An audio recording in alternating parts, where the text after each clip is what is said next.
নদীর পাড়ে ঘন্টার পর ঘন্টার অপেক্ষা, নৌকাডুবির ঘটনায় নিখোঁজদের সন্ধানে গ্রামবাসীদের অপেক্ষা। গ্রামে উড়িপাড়া উপজেলার পুরাতন বজরাঘাট থেকে নৌকায় করে বিয়ের দাওয়াত খেতে যাচ্ছিলেন নারী শিশু সহ 25 জন যাত্রী।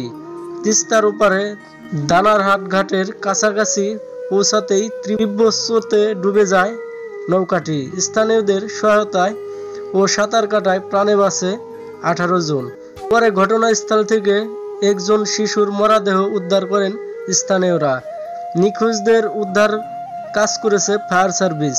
তীব্র স্রোতে ব্যাহত হচ্ছে উদ্ধার কার্যক্রম।